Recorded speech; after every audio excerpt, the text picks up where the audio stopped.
नमस्कार, IND impact में आपका स्वागत है। मैं हूं मनोज सैनी। संघ, संगठन और समन्वय।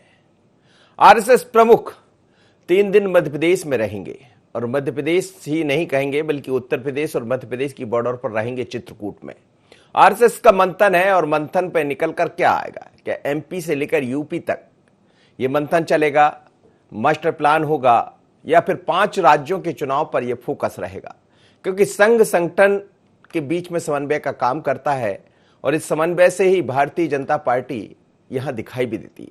आरएसएस का चिंतन शिविर है। प्रधानमंत्री नरेंद्र मोदी की इमेज को लेकर भी मंथन हो सकता है। SC/ST वर्ग को फिर से जोड़ने का प्लान तैयार होगा। जोड़े तो है ही, लेकिन उस पर और कैसे ज्यादा से ज्यादा लोग हमसे जुड़े उस पर भी होगा। पीओके के संग जो अक्साई चीन पर एक चर्चा चलती रहती है, तो क्या वो भी इस जो बैठक है उसमें बात होगी? ऐसे कई मसले हैं जिन पर आरएसएस प्रमुख अपने लोगों के साथ बैठकर, आरएसएस के अलग अलग लोगों के साथ बैठकर चर्चा करने वाले हैं। दत्तात्रेय हसबोले भी यहीं रहेंगे और उस दौरान तमाम पदाधिकारी जो राष्ट्रवादी सोच के हैं वो सब मिलकर बात करेंगे कि आखिर हिंदुस्तान आगे कैसे बढ़े। हिंदुस्तान को लेकर पाकिस्तान और चाइना के जो अलग अलग रूप दिखाई देते हैं उस पर कैसे काम करें। पर आप समझ लीजिएगा कि कितना महत्वपूर्ण होगा। एक बयान आने से पहले, आरएसएस प्रमुख के चित्रकूट पहुंचने से पहले जो कहा गया गाजियाबाद में, उत्तर प्रदेश को जोड़ता है, लेकिन हिंदू मुस्लिम को लेकर उन्होंने एक बड़ी बात कह दी और उसके बाद तो फिर बात डीएनए तक जा पहुंची। पर सवाल यही है, क्या वो भी एक रणनीति का हिस्सा था? आप इसी 2 जो अलग अलग बयान है, दिग्विजय सिंह ने जिस तरह हमला बोला है संघ पर, उससे ही समझा जा सकता है कि कांग्रेस को कितनी चिंता होगी। और फिर बीजेपी क्या कह रही है? जरा डीएनए पर जो ड्रामा दिखाई दे रहा है, पहले इसको समझिए, फिर हम इस बैठक पर भी बात करेंगे। सुन लीजिए जरा।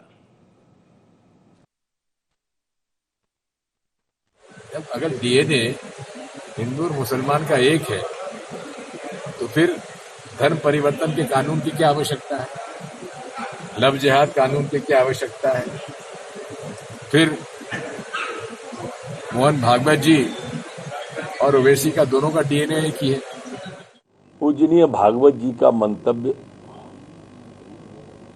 सदैव राष्ट्रवाद को के लिए रहता है, जोड़ने के लिए उसके रहता है। दिग्विजय सिंह जी का मंतव्य हमेशा तोड़ने और विभाजनकारी रहता है। उन्होंने राष्ट्रवादी सोच जिनका है उनकी बात कही है। दिग्विजय सिंह जी अलगाववादी सोच वालों की बात कर रहे हैं। जो शब्द उन्होंने लव जिहाद प्रयोग किया है, धर्म स्वातंत्र विधेयक का, ये भी उन्हीं लोगों के लिए विधेयक आया है कि जो लव के नाम पर जिहाद की तरफ ले जाते हैं। आप तो इनकी सारी तुलनाएं उठाकर देख लीजिए। दिग्विजय सिंह जी हर ट्वीट में विभाजन दिखेगा या वैमनस्यता या सांप्रदायिकता दिखेगी। चलिए, तो आप समझ रहे थे कि डीएनए तक बात जा पहुंची है। दरअसल ये वही बयान था जो आरएसएस प्रमुख ने कुछ दिन पहले कहा था गाजियाबाद में। उसके बाद तमाम तरह के बयान सामने आ गए। खासकर दिग्विजय सिंह के निशाने पर तो हमेशा संघ रहता है और ऐसा भी कहा जाता है कि जब जब निशाने पर आते हैं तब तब लाभ संघ को और बीजेपी को मिल जाता है। अब जो भी हो, इसके अलग अलग मायने हो सकते हैं, लेकिन चित्रकूट में होने का क्या मायना है? मेरे साथ इस वक्त जुड़ रहे हैं अशोक शुक्ला जी, वरिष्ठ पत्रकार हैं और उसी क्षेत्र से आते हैं, बड़ी गंभीरता से समझ भी रहे होंगे क्योंकि दोनों बॉर्डर लगी हुई है जहां शुक्ला साहब रहते हैं। सर, आपका बहुत स्वागत है। चित्रकूट में रहने वाले हैं संघ प्रमुख 3 दिन, पर क्या निकलकर सामने आएगा? क्योंकि चित्रकूट एक ऐसा स्थान है जहां मध्य प्रदेश भी है और उत्तर प्रदेश भी। वैसे तो मनोज जी, आपने काफी विस्तार से बता दिया है कि वहाँ जो ये अहम बैठक चल रही है, ये 4 दिवसीय कार्यक्रम है आरएसएस का, और जो गत वर्ष होना था, लेकिन ये कोरोना संक्रमण के चलते इसको टाल दिया गया था, लेकिन अब ये हो रहा है वहाँ पे चित्रकूट में।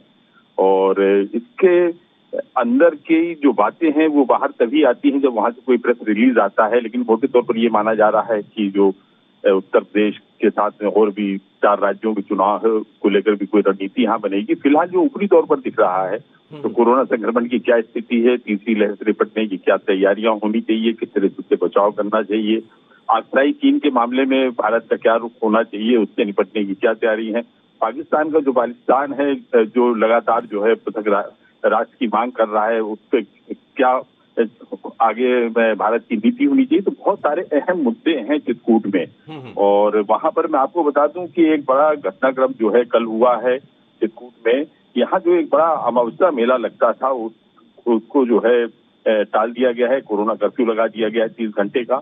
और मुझे लगता है कि वहां जिस तरह से संघ प्रचारकों की आवाजाही होगी, उसके सुरक्षा को ध्यान में रखते हुए ये कदम जिला प्रशासन ने उठाया है। चित्रकूट बहुत महत्वपूर्ण है, उत्तर प्रदेश से लगा हुआ है, उत्तर प्रदेश में चुनाव होने हैं।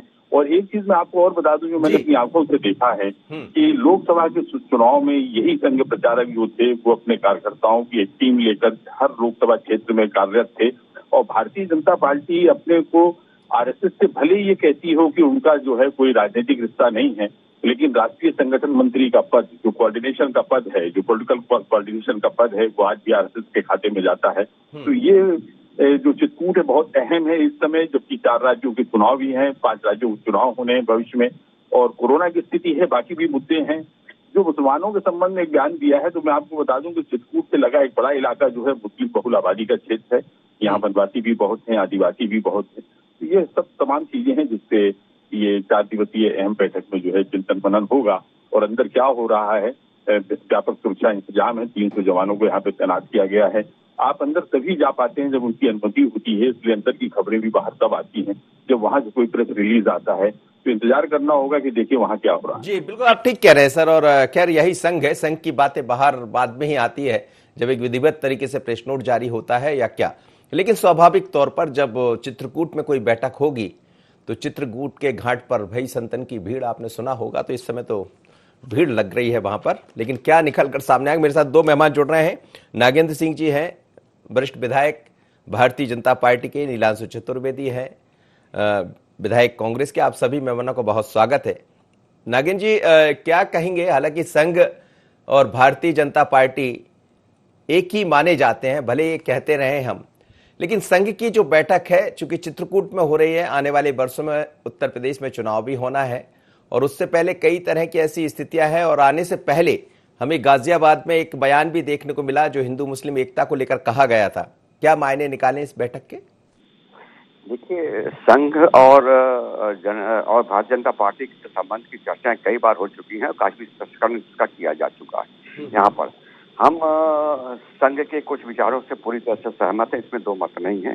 और वो अभी भी हम कहते हैं वो सही है। वहाँ पर तो अगर कोई चीज कही गई है तो मैं उसके बिल्कुल सीधे ये नहीं कहूंगा कि वो गलत है, लेकिन भारतीय जनता पार्टी अपना खुद का अपना विश्लेषण करके उस पर विचार करती है। यहाँ चित्रकूट में वहाँ पर किस उद्देश्य से ये बैठक हो रही है इसका मुझे ज्ञान नहीं है, लेकिन चित्रकूट एक धार्मिक स्थान है, हम लोगों का श्रद्धा का केंद्र है और वहाँ पर कोई ऐसी बैठक हो उसका स्वागत करना चाहिए।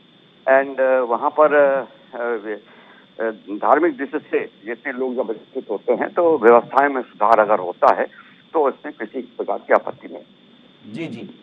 लेकिन सर बीच में कुछ स्थितियां बदली है, जैसे कि उनका बयान भी आया, खासकर हिंदू मुस्लिम एकता को लेकर भी उन्होंने कहा कि यदि दोनों अपनी अपनी बात अलग ना करें तो कोई विवाद ही नहीं है, बल्कि ये भी कहा कि डीएनए एक ही है। फिर उस पर दिग्विजय सिंह जी का भी बयान सामने आ गया, नरोत्तम मिश्रा जी ने भी कहा कि बिल्कुल सच कहा है।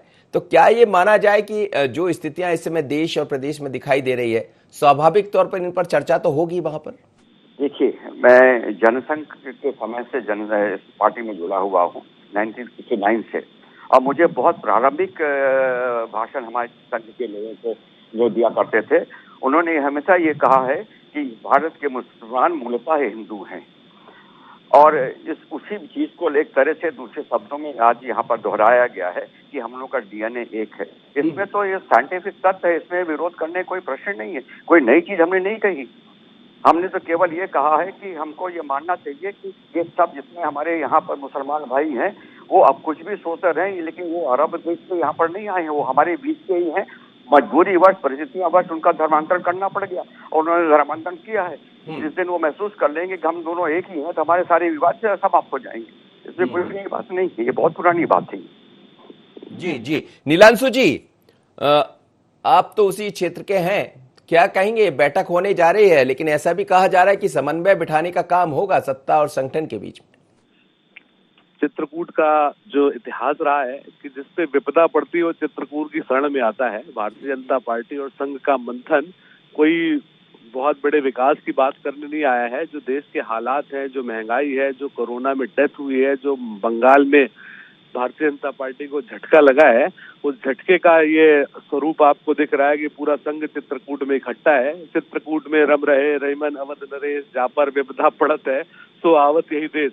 दुर्भाग्य इस बात का है कि भगवान श्री राम 11.5 साल चित्रकूट में रहे हैं, तो चंदा जो चंपत राय जी भी वहां पे आए हुए हैं, जो राम जन्मभूमि के वो हैं, जो चंदा शायद चंपत कर गए, और पूरा संघ इकट्ठा है। दुर्भाग्य है कि रामपथ की बात कर रहे हैं, बड़ी बड़ी बातें कर रहे हैं, और तत्काल वहां पे जैसे ही संघ के और सब बड़े लोग आना शुरू हुए तो रोडों के गड्ढे भरे जाने लगे, नदी में जेसीबी चल के सफाई होने लगी, गंगा आरती की शुरुआत होने लगी। और आज अमावस्या है, लगातार अमावस्या का मेला जो चित्रकूट लोगों की आस्था का केंद्र है, पूरे प्रदेश, पूरे बुंदेलखंड के लोग वहां पे आते हैं कामता नाथ की परिक्रमा लगाने के लिए।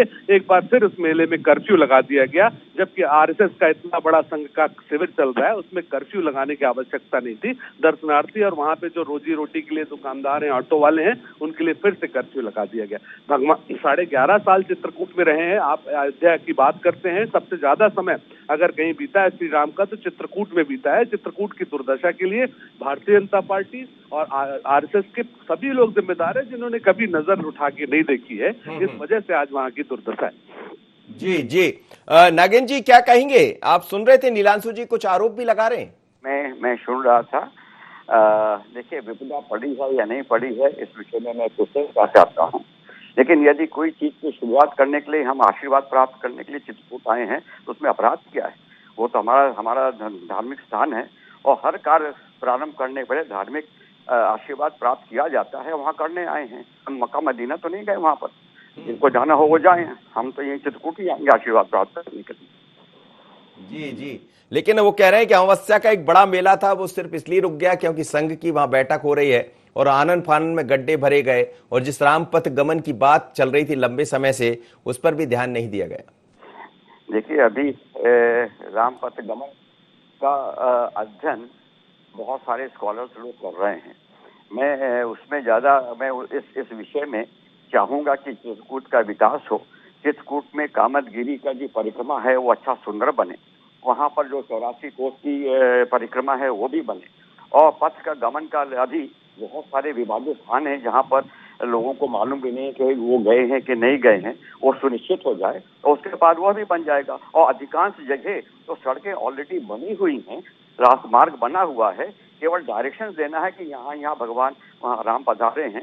और चित्रकूट आज के चित्रकूट में बहुत बड़ा अंतर हो गया है और लगातार वहाँ का विकास हो रहा है। नीलांशु जी से निवेदन है कि वो एक अपने प्रतिनिधित्व का फायदा उठाते हुए वो वहाँ के विकास की चर्चा करें और इन सब बातों में न पड़े।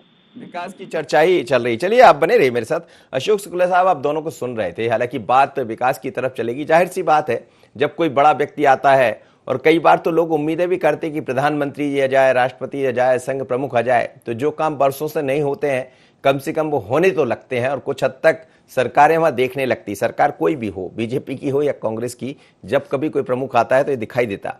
लेकिन क्या ये समझ आ रहा है कि आने वाले दिनों में कोविड के बाद से भारतीय जनता पार्टी की थोड़ी स्थितियां बिगड़ी हैं, या फिर ये भी कहा जाए कि राम मंदिर को लेकर जो सवाल खड़े हुए खासकर चंदे के बाद, तो उतना बड़ा मुद्दा नहीं हो पाया वो जितना कांग्रेस बनाना चाह रही थी, लेकिन ये सब भी संघ के एजेंडे में होगा और संघ इससे चिंतित भी होगा। स्वाभाविक है कि जब किसी तरह के आरोप लगते हैं संघ से जुड़े कार्यक्रमों में, जैसे आपने राम मंदिर का जिक्र किया, मुलाकात भी वहां पर की है, और कई राजनीतिक चर्चाएं भी यहाँ होंगी। संघ समय समय पर जो है इन सब चीजों पे चिंतन मंथन करता रहता है। लेकिन अभी एक आपने अपने इसी उद्बोधन में आपने जिक्र किया, वहाँ जो मोहन भागवत जी के आने से पहले जिस तरह से सड़कों के गड्ढे भरे गए, मंदाकिनी नदी की सफाई की एक चर्चा जो है नीलांशु जी ने की है, तो मैं आपको बता दूं कि चित्रकूट का जो प्राकृतिक सौंदर्य था वो नष्ट हो रहा है। सुंदरलाल पटवा जी मुख्यमंत्री होते थे तब 90 में कहीं आरएसएस का एक बड़ा सेंटर बनाने की चर्चा चली थी, और नानाजी देशमुख जिनको ऋषि भी कहा गया है, उन्होंने यहाँ पे एक बड़ा प्रकल्प तैयार किया था, और आरोग्य धाम जो है वो उन्हीं की देन है, नानाजी देशमुख जी की ही देन है। और चित्रकूट भविष्य में आरएसएस का एक बड़ा सेंटर बनेगा, इसकी तैयारी आज नहीं है, आज से 2 दशक पहले जो है ये कल्पना की गई थी। और अब जब मोहन भागवत जी यहाँ पर जो है चिंतन मनन के लिए 4 दिवसीय प्रवास पर आए हैं, तो आप ये तय मानिए कि भविष्य में चित्रकूट आरएसएस का एक बड़ा सेंटर बनने जा रहा है। लेकिन यहाँ का प्राकृतिक सौंदर्य नष्ट हो रहा है। अवैध उत्खनन है, कुत्ती आश्रम एक आपको बता दूं बहुत ऐतिहासिक जगह है, वहाँ अवैध उत्खनन चल रहा है। चित्रकूट में जगह जगह आप देखिए तमाम पहाड़ियों को समतल कर दिया गया है, जंगल काट डाले गए हैं। समस्या यहाँ पुरानी समस्या है। यहाँ के आदिवासी बहुल गांवों में जो है आज भी पीने की समस्या है, अच्छे अस्पताल नहीं है, आरोग्य धाम जरूर बना है, लेकिन वहाँ पे लोगों को जो है स्वास्थ्य सुविधाएं नहीं मिल रही, बहुत सारी समस्याएं हैं। बेहतर होगा कि राष्ट्र की चिंता के साथ साथ मोहन भागवत जी चित्रकूट की भी चिंता करें। बहुत सुंदर, बिल्कुल सही कह रहे हैं आप। और मैं भी इसीलिए कह रहा था कि जब कोई बड़ा व्यक्ति वहां पहुंचता, 2 दशक से जो बातें चलती रही, खैर अब स्वाभाविक तौर पर सरकारें हैं अलग अलग, राज्य की सरकारें उनकी, उत्तर प्रदेश में बीजेपी की सरकार है, मध्य प्रदेश में बीजेपी की सरकार, केंद्र में सरकार है। नीलांशु जी, आपने कुछ सवाल खड़े किए थे, लेकिन आप सुन रहे थे नागिन जी को, वो कह रहे हैं ऐसा नहीं है, आप क्या कहेंगे? मैं बहुत सम्मानित हैं, बहुत हम लोगों के गार्जियन हैं, इसमें कोई दो मत नहीं है कि जो सतना चित्रकूट रोड बनी, चित्रकूट के बारे में अगर चिंता की है किसी ने तो आदरणीय नागेंद्र सिंह जी ने करी थी। और रोडों की हालत खराब थी, तो जब वो पीडब्ल्यूडी मंत्री थे तब उन्होंने चिंता करी और बहुत पारिवारिक है, बहुत सम्मानित है, हम लोग लगातार उनसे मार्गदर्शन लेते रहते हैं। लेकिन जो संघ का जो बैठक हो रहा है वहाँ पे, मैंने तो कहा है कि हम तो मोहन भागवत जी से ये निवेदन करेंगे कि आप नागपुर छोड़ के चित्रकूट रहने लगो, ताकि चित्रकूट के आसपास का एरिया डेवलप हो जाएगा, चित्रकूट की अंदर की रोड सही हो जाएगी तो कम से कम डेवलपमेंट हो जाएगा। अभी जैसा बोल रहे थे भाई साहब, चित्रकूट के पहाड़ खोदे जा रहे हैं, सत्य है ये। सरबंगा ऋषि सरबंग मुनि जहाँ रहते थे उसमें बाक्साइट लेटराइट के नाम पे पूरे पहाड़ को खत्म कर दिया गया, जिसमें ये मान्यता थी कि वहां पे ऋषि मुनियों की हड्डियों से वो पहाड़ बने हुए। ये ऐसा बहुत सारे ऐसे विषय हैं कि अचानक चित्रकूट में सब इकट्ठे होते हैं, क्योंकि उसका कारण सिर्फ एक है, उत्तर प्रदेश में भी तत्काल में इलेक्शंस होने वाले हैं, हालत बहुत खराब है। और उस हालात के मद्देनजर चित्रकूट ऐसा केंद्र है जो पूरे हिंदुस्तान का केंद्र है, अनादिकाल से केंद्र है जहां भगवान राम रहे, इसीलिए तरह तरह के बयान आ रहे हैं कि ये डीएनए एक है, वो डीएनए एक है। और चूंकि यूपी में इलेक्शंस हैं जिसमें इनको भारी मशक्कत करनी पड़ेगी इस बार, इस वजह से ये पूरा पॉलिटिकल दृश्य है। और चित्रकूट में इतने बड़ा सेटअप बना के आरोग्य धाम जहाँ पे कार्यक्रम हो रहा है, 500 गांव, नाना जी ने चित्रकूट के लिए काम किया। आखिरी बात उन्होंने अपनी राज्यसभा निधि से पूरी चित्रकूट के अंदर की रोड बनाई, लेकिन आज उसके बाद आज तक किसी ने रोड नहीं बनाई। 15 सालों से सरकार है, केंद्र में सरकार है, रोज कोई मंत्री, मिनिस्टर, अधिकारी और संघ के बड़े लोग यूपी एमपी सब जगह के आते, लेकिन वहां पे रहने वाले लोगों के बारे में किसी ने नहीं सोचा, ना तो वहां की रोडों, वहां के डेवलपमेंट के बारे में नहीं सोचा। हाँ, उत्तर प्रदेश से आओगे आप तो आपको लगेगा कि हाँ चित्रकूट में जाने, जैसे मध्य प्रदेश से घुसना शुरू करोगे तो आपको लगेगा पता नहीं कहां चले। लेकिन वहां बात तो आपकी सरकार ने भी की थी, जैसे ही आपकी सरकार आई थी तो आपने भी ये कहा था कि राम पथ गमन, और बल्कि मुद्दा ही ये बनाया था आप लोग। हमारी सरकार ने प्रपोजल तैयार किया है, मेरे पास भी रखा हुआ है। दुर्भाग्य हो गया कि सरकार चलेगी, आज जो लोग मंत्री बन गए और अंदर की रोडों का भी टेंडर हो गया था। अगर सरकार होती तो चित्रकूट का परिदृश्य जो 15 साल में नहीं दिखा था, चित्रकूट की जो धरोहर है, चित्रकूट की प्राकृतिकता है, जो चित्रकूट की संपत्ति है, भगवान राम से जुड़े हुए तथ्य हैं, उनसे पहले से जुड़े हुए जो तथ्य हैं उनको सुरक्षित संरक्षित रखते हुए चित्रकूट का डेवलपमेंट किया जाता है, इसमें कहीं दो मत की बात नहीं है। मंदाकिनी, पैशुनी 3 नदियां हैं, ये माना जाता है कि प्रयागराज भी यहाँ पे अपने पाप धोने के लिए आते हैं। प्रयाग घाट में 2 नदियों में प्लॉटिंग शुरू हो गई, अवैध कब्जे शुरू है, नाले बह रहे हैं। 2009 से सीवर लाइन का काम चल रहा है, आज तक उस सीवर लाइन का कंप्लीट नहीं हो पाया काम, और गंदा पानी आज भी मंदाकिनी में जा रहा है। ये सब दिखावा है। अभी 14 तारीख के बाद आप देखना, जैसे संघ के प्रमुख चले जाएंगे, चित्रकूट सब भूल जाएंगे, सबको सब जो है सिर्फ अपना नाम कर रहे हैं। 500 गांव में स्वावलंबन की बात करने वाले नाना जी की जो परिकल्पना थी, उस परिकल्पना से सारे चीजें हट गई है। नाना जी ने चित्रकूट में आके चित्रकूट को एक नई दिशा दी थी, इसमें कोई दो राय नहीं है, लेकिन नाना जी के जाने के बाद वो राजनीति का केंद्र बन गया है। और ना तो वहां पे 500 गांव में स्वावलंबन है, ना तो कोई आम आत्मनिर्भर की बात है। एक गांव कोई आत्मनिर्भर बता दे, वहां पे जो लोग काम कर रहे हैं, वहां पे काम करने वाले लोग अनशन कर रहे हैं कि 5000 की तनख्वाह में हम लोग कैसे जीवन यापन करें। मैं जवाब ले लेता हूं सर, मैं जवाब लेता हूं। नागिन जी, आप रहे, उन्होंने कहा कि आपके रहते हुए वहां पर सड़कें बनी, आपका सम्मान भी बहुत है, इसमें कोई शक नहीं है, और नीलांशु जी खुद ही इस बात को मान रहे हैं। लेकिन क्या आपको लग रहा है कि विकास की जो रफ्तार वहां दिखना चाहिए था वो नहीं दिखी? राम की बात तो सभी करते हैं, हम और आप सब राम के अनुयायी है और राम तो सबके हैं, पर सवाल यही है कि राम के नाम पर काम हो जाए थोड़ा सा तो ठीक रहेगा। देखिए, नीलांशु जी और उनका परिवार चित्रकूट का एक प्रतिष्ठित परिवार है और आज से नहीं कई 100 वर्षों से उनका परिवार वहाँ से जुड़ा हुआ है। परिस्थितियों के साथ में बदलाव आते हैं और आज से 50 साल के पहले का चित्रकूट और 100 साल के पहले का चित्रकूट और आज के चित्रकूट में बहुत बड़ा अंतर है। यहाँ पर केवल त्योहारों के दिन कुछ हजार लोग इकट्ठा होते थे, आज 50 लाख 1 करोड़ तक लोग पहुँचने लगे हैं इकट्ठा होने के लिए वहाँ पर। तो व्यवस्थाएं तो अलग से बनानी पड़ेगी और ये निरंतर काम चलते रहना पड़ेगा। प्राकृतिक सुंदरता की जहाँ तक बात है तो प्राकृतिक सुंदरता कहीं न कहीं तो हमको कोई भी विकास करे, चाहे वो करें चाहे हम करें, कहीं न कहीं हमको जमीन निकालना पड़ेगा रास्ते बनाने के लिए, मैदान बनाने के लिए और सरकारी सुविधाएं उपलब्ध कराने के लिए। वो सब काम अंदर पाइपलाइन है, सब चल रहे हैं और पहले सब में काफी अंतर हो गया है। मुझे ऐसा लग रहा है कि कामतगिरी की परिक्रमा और 84 कोस की जो परिक्रमा है वो आगामी कुछ वर्षों में निश्चित रूप से तैयार हो जाएगी, जो सबसे बड़ी आवश्यकता है। रह गया रामगमन का जो मार्ग है उसमें अभी जरूर हमको कई बहुत स्कॉलर्स के साथ में बात करना पड़ेगा कि उसकी हकीकत क्या है, कहाँ से कहाँ बनाया जा सकता है। जी, लेकिन नागेंद्र जी, क्या आपको लगता है कि जो परिस्थितियां दिखाई दी देश और प्रदेश के अंदर, चाहे वो कोविड की महामारी रही हो या अन्य जो चीजें हैं, कई बार आरोप प्रत्यारोप भी बहुत लगे और सरकार, स्वाभाविक है कि सरकार जिसकी होती है आरोप भी उसी पर लगते हैं, लेकिन क्या संघ भी इस बात को समझ रहा है कि उत्तर प्रदेश में यदि वापसी करना है या मध्य प्रदेश में 2023-24 या 24 में जब केंद्र के चुनाव होंगे उसको लेकर हम बात करें तो चिंता है संघ के भीतर और कुछ सुधार करने की आवश्यकता होगी? देखिए, चित्रकूट की चर्चा में मैं राजनीति को नहीं जोड़ना चाहता हूँ। इलेक्शन चाहे उत्तर प्रदेश में हो चाहे मध्य प्रदेश में हो, वो अपनी जगह में है, उनके अलग मुद्दे होते हैं। चित्रकूट में केवल इंटरेस्टेड हूँ कि चित्रकूट क्या विकास होना चाहिए, वो सुविधा युक्त होना चाहिए। भगवान राम सदी का वो वनवास का स्थान था, ये सही है। नीलांशु जी कह रहे हैं 11 वर्ष उन्होंने वहाँ बिताए, वो हमारे लिए आस्था का केंद्र है और उसको आस्था के भाव से हमको वहाँ पर विकसित करना चाहिए। और राजनीति में जोड़ देंगे तो राजनीति में ज्यादा सामने आ जाती है और असली चीज पीछे रह जाती है। मैं केवल चित्रकूट का विकास चाहता हूँ, आधुनिक दृष्टि से जो आवश्यकता है उसका विकास होना चाहिए, उसके लिए हमारी सरकार वचनबद्ध है, वो पूरा करेगी। जी बिल्कुल। चलिए अशोक जी, चलिए उम्मीदें तो जग रही है कि आपने कहा 2 दशक पहले एक सपना देखा गया था, बात की गई थी कि संघ अपना मुख्य कार्यालय वहां बना लेगा, लेकिन सवाल यही है कि जब सरकारें अब हो गई, अब सरकार तीनों उनकी है, भारतीय जनता पार्टी की सरकार है, एनडीए की सरकार है, तो उम्मीदें कुछ ज्यादा बंध जाती है। उम्मीदें तो हैं और मैं आपको बताऊं कि अभी जैसा नीलांशु जी जिक्र कर रहे थे उससे पहले मैं आपको महत्वपूर्ण चीज बता दूं। आज आपके जो पैनलिस्ट हैं ये दोनों राज परिवार से हैं। नागेंद्र सिंह जी जो है नागौद राज परिवार से हैं और नीलांशु जी जो है वो चित्रकूट के राज परिवार से हैं। नागौद से भी एक रास्ता चित्रकूट जाता है और नीलांशु तो चित्रकूट में है ही है। ये दोनों लोग ईमानदारी से बताएं कि पिछले 30 वर्षों में चित्रकूट में क्या हुआ है। चित्रकूट का प्राकृतिक सौंदर्य नष्ट हुआ है, वहाँ कांक्रीट के जंगल खड़े हुए हैं, वह जमीन हड़पी जा रही है, वह आदिवासियों को जमीनों से बेदखल किया जा रहा है, अवैध उत्खनन चल रहा है। घूस माफिया की दखल ऐसी है कि जो बाहर से यात्री आते हैं उससे तरह तरह से वसूली है।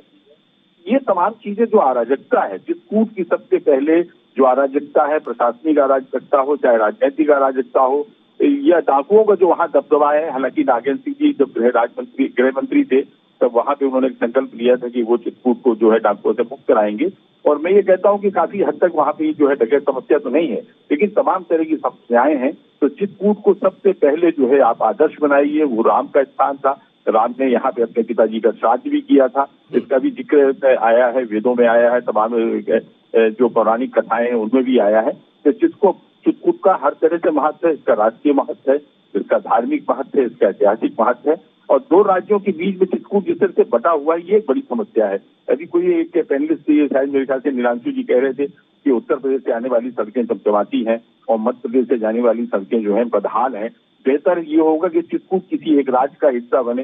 जब तक ये 2 राज्यों के बीच में बटा रहेगा तो मुझे लगता है कि ये तस्वीर आपको लगातार देखने को मिलती रहेगी कि कुछ स्थान चित्रकूट का विकसित होगा और कुछ स्थान जो है उपेक्षित रहेगा।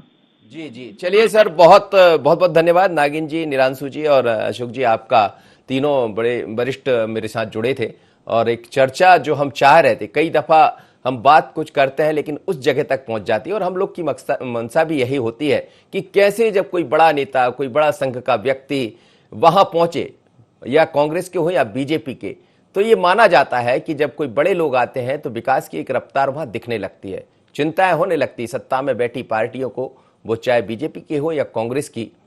और निश्चित है कि जब संघ प्रमुख वहां पहुंचे हैं तो फिर राम की बात भी होगी। और राम तो अयोध्या में है, लेकिन अयोध्या से ज्यादा समय उन्होंने चित्रकूट में बिताया, पर चर्चा ज्यादा अयोध्या की हो जाती। क्यों ना ऐसा कुछ हो जाए कि चर्चा सबसे ज्यादा चित्रकूट की होने लगे, क्योंकि चित्रकूट का अपना इतिहास है, चित्रकूट का अपना एक महत्व है।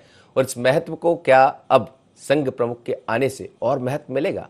नजर इस पर रहेगी, लेकिन ये मानकर चलिएगा कि यहां से संघ और संगठन के बीच समन्वय भी दिखाई देगा। कैसे, वो समझ पाएंगे जब बैठक खत्म हो जाएगी। मुझे दीजिए इजाजत, बने रहिए IND24 पर।